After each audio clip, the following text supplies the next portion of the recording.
ആകാശവാണി.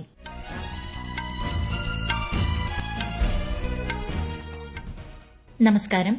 വാർത്തകൾ വായിക്കുന്നത് ബിന്ദു വിനോദ്.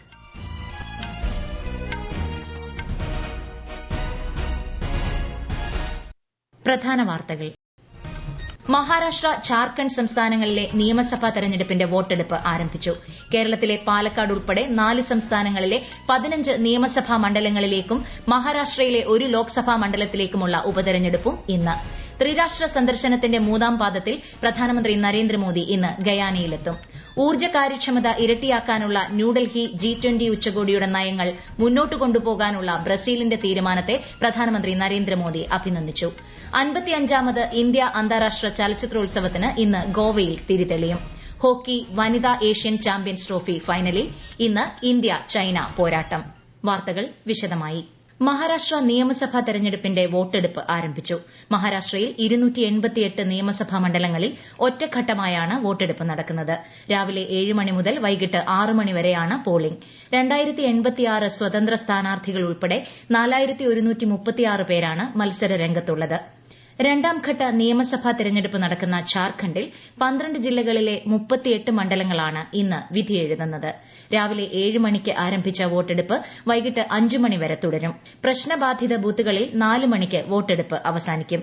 528 സ്ഥാനാർത്ഥികളാണ് ഈ ഘട്ടത്തിൽ മത്സരരംഗത്തുള്ളത്.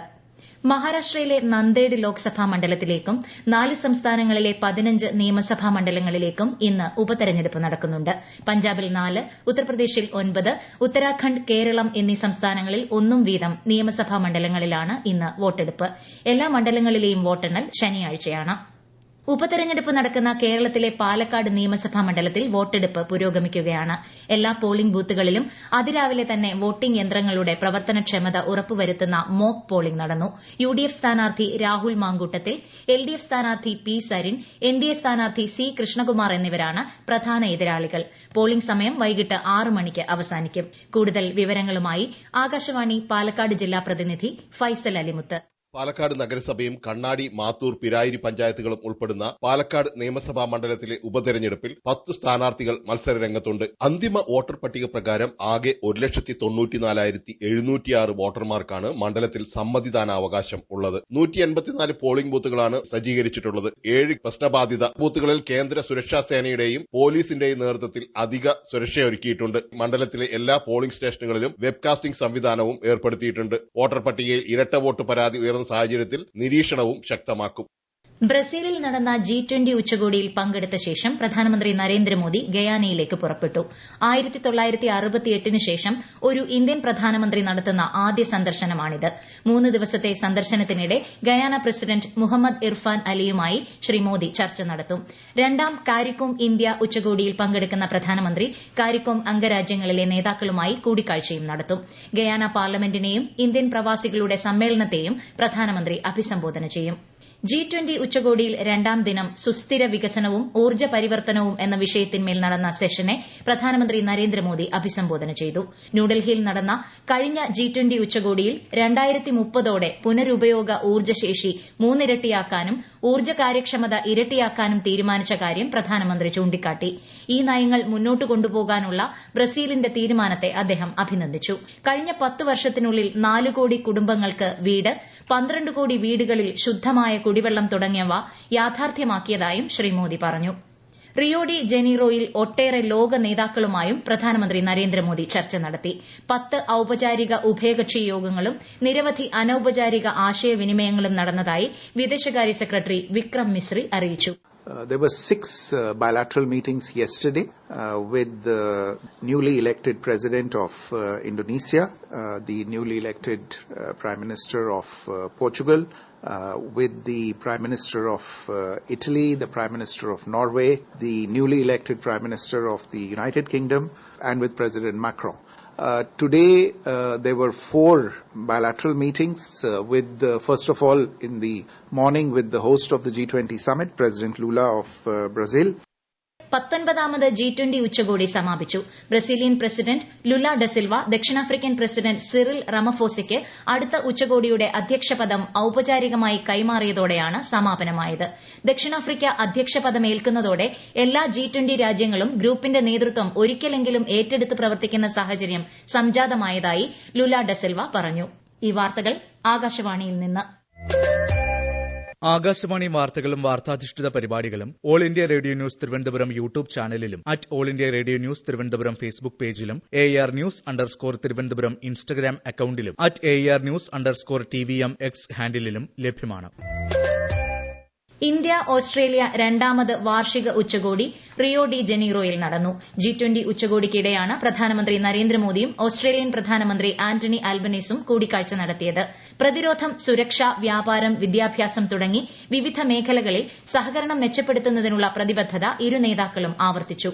ദാരിദ്ര്യം, അസമത്വം, കാലാവസ്ഥാ വ്യതിയാനം തുടങ്ങിയ പ്രശ്നങ്ങൾ പരിഹരിക്കുന്നതിനായി ആഗോള ഭരണപരിഷ്കാരത്തിന് രൂപം നൽകണമെന്ന് UN secretary general Antonio Guterres G20 രാജ്യങ്ങളോട് അഭ്യർത്ഥിച്ചു. ലോകസമാധാനത്തിന് UN പ്രമേയങ്ങൾ, രാഷ്ട്രീയ സ്വാതന്ത്ര്യം തുടങ്ങിയ തത്വങ്ങളിൽ അധിഷ്ഠിതമായ പ്രവർത്തനങ്ങൾ ആവശ്യമാണെന്നും ഗുട്ടറസ് പറഞ്ഞു. ആണവായുധങ്ങൾ ഉപയോഗിക്കാവുന്ന സാഹചര്യങ്ങൾ വിപുലീകരിക്കുന്ന പുതുക്കിയ ആണവ നയത്തിന് റഷ്യൻ പ്രസിഡന്റ് വ്ളാഡിമിർ പുടിൻ അംഗീകാരം നൽകി. ഈ വർഷം സെപ്റ്റംബറിലാണ് റഷ്യയുടെ ആണവ നയത്തിൽ മാറ്റങ്ങൾ വരുത്താൻ പുടിൻ ഉത്തരവിട്ടത്. റഷ്യയ്ക്കെതിരെയുള്ള ആക്രമണങ്ങളിൽ അമേരിക്കൻ നിർമ്മിത ആയുധങ്ങൾ ഉപയോഗിക്കാൻ US പ്രസിഡന്റ് ജോ ബൈഡൻ യുക്രൈന് അനുമതി നൽകിയ പശ്ചാത്തലത്തിലാണ് തീരുമാനം. 55ാമത് ഇന്ത്യ അന്താരാഷ്ട്ര ചലച്ചിത്രോത്സവത്തിന് ഇന്ന് ഗോവയിൽ തിരിതെളിയും. ഉദ്ഘാടന ചടങ്ങിനുള്ള എല്ലാ ഒരുക്കങ്ങളും പൂർത്തിയായതായി ഗോവ മുഖ്യമന്ത്രി പ്രമോദ് സാവന്ത് പറഞ്ഞു. ഈ വർഷത്തെ ചലച്ചിത്രമേളയിൽ നിരവധി പുതിയ കാര്യങ്ങൾ ഉൾപ്പെടുത്തിയതായും ഇത് യുവ ചലച്ചിത്ര പ്രവർത്തകർക്കായി സമർപ്പിക്കുന്നുവെന്നും വാർത്താവിതരണ പ്രക്ഷേപണ സെക്രട്ടറി സഞ്ജയ് ജാജു പറഞ്ഞു. 100 രാജ്യങ്ങളിൽ നിന്നായി 400ഓളം സിനിമകൾ മേളയിൽ പ്രദർശിപ്പിക്കുന്നുണ്ട്. ഈ മാസം 28 വരെയാണ് മേള. ഹോക്കി വനിതാ ഏഷ്യൻ ചാമ്പ്യൻസ് ട്രോഫി ഫൈനലിൽ ഇന്ത്യ ഇന്ന് ചൈനയുമായി ഏറ്റുമുട്ടും. ബീഹാറിലെ രാജ്ഗറിലാണ് മത്സരം. ഇന്നലെ നടന്ന സെമിയിൽ ജപ്പാനെ എതിരില്ലാത്ത 2 ഗോളിന് തോൽപ്പിച്ചാണ് ആതിഥേയരായ ഇന്ത്യ ഫൈനലിൽ കടന്നത്. അതേസമയം സെമിയിൽ മലേഷ്യയെ 3-1 പരാജയപ്പെടുത്തിയാണ് ചൈനയുടെ ഫൈനൽ പ്രവേശനം.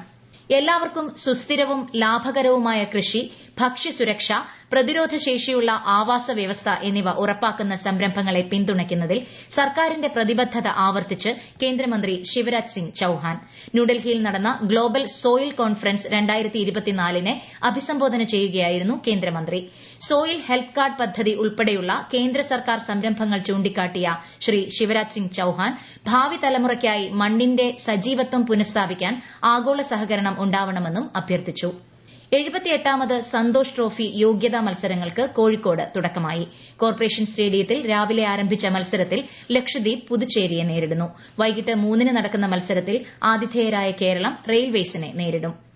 RBI പുതിയ ചില നിക്ഷേപ പദ്ധതികൾ ആരംഭിക്കുന്നതായും ചില പദ്ധതികളെ പിന്തുണയ്ക്കുന്നതായും സൂചിപ്പിക്കുന്ന രീതിയിൽ സമൂഹമാധ്യമങ്ങളിൽ പ്രചരിപ്പിക്കുന്ന വ്യാജ വീഡിയോകൾക്കെതിരെ കർശന ജാഗ്രത പുലർത്തണമെന്ന് റിസർവ് ബാങ്ക് ഓഫ് ഇന്ത്യ.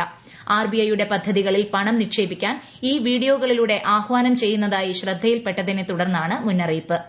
രാജ്യത്തെ ആദ്യ 24x7 ഓൺ കോടതി ഇന്ന് കൊല്ലത്ത് പ്രവർത്തനം ആരംഭിക്കും. പൂർണ്ണമായും കടലാസ് രഹിതമായാണ് മുഴുവൻ സമയ പ്രവർത്തന നിരതമായ ഈ ഹൈബ്രിഡ് കോടതിയുടെ പ്രവർത്തനം.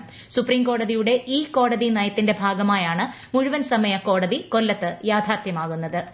രാജ്യത്തെയും ലോകത്തെ തന്നെയും മികച്ച സർവകലാശാലയായി ഗതിശക്തി വിശ്വവിദ്യാലയം മാറുമെന്ന് കേന്ദ്രമന്ത്രി അശ്വിനി വൈഷ്ണവ്. റെയിൽവേ, വ്യോമയാനം, ഹൈവേകൾ, ഷിപ്പിംഗ് പ്രതിരോധം എന്നിവയുൾപ്പെടെ ഗതാഗത ലോജിസ്റ്റിക് മേഖലകളിലുടനീളം വ്യവസായ പ്രേരകവും തൊഴിൽ കേന്ദ്രീകൃതവുമായ കോഴ്സുകൾ GSV വാഗ്ദാനം ചെയ്യുന്നതായും ഇന്നലെ ന്യൂഡൽഹിയിൽ നടന്ന GSVയുടെ ആദ്യ യോഗത്തിൽ അധ്യക്ഷത വഹിച്ച് സംസാരിക്കവെ ശ്രീ അശ്വിനി വൈഷ്ണവ് അറിയിച്ചു. പ്രധാന വാർത്തകൾ വീണ്ടും. മഹാരാഷ്ട്ര, ഝാർഖണ്ഡ് സംസ്ഥാനങ്ങളിലെ നിയമസഭാ തെരഞ്ഞെടുപ്പിന്റെ വോട്ടെടുപ്പ് ആരംഭിച്ചു. കേരളത്തിലെ പാലക്കാട് ഉൾപ്പെടെ 4 സംസ്ഥാനങ്ങളിലെ 15 നിയമസഭാ മണ്ഡലങ്ങളിലേക്കും മഹാരാഷ്ട്രയിലെ 1 ലോക്സഭാ മണ്ഡലത്തിലേക്കുമുള്ള ഉപതെരഞ്ഞെടുപ്പും ഇന്ന്. ത്രിരാഷ്ട്ര സന്ദർശനത്തിന്റെ 3ാം പാദത്തിൽ പ്രധാനമന്ത്രി നരേന്ദ്രമോദി ഇന്ന് ഗയാനയിലെത്തും. ഊർജ്ജ കാര്യക്ഷമത ഇരട്ടിയാക്കാനുള്ള ന്യൂഡൽഹി G20 ഉച്ചകോടിയുടെ നയങ്ങൾ മുന്നോട്ട് കൊണ്ടുപോകാനുള്ള ബ്രസീലിന്റെ തീരുമാനത്തെ പ്രധാനമന്ത്രി നരേന്ദ്രമോദി അഭിനന്ദിച്ചു. 55ാമത് ഇന്ത്യ അന്താരാഷ്ട്ര ചലച്ചിത്രോത്സവത്തിന് ഇന്ന് ഗോവയിൽ തിരിതെളിയും. ഹോക്കി വനിതാ ഏഷ്യൻ ചാമ്പ്യൻസ് ട്രോഫി ഫൈനലിൽ ഇന്ന് ഇന്ത്യ ചൈന പോരാട്ടം. വാർത്തകൾ കഴിഞ്ഞു. അടുത്ത വാർത്താ പ്രക്ഷേപണം 10:15-ന്.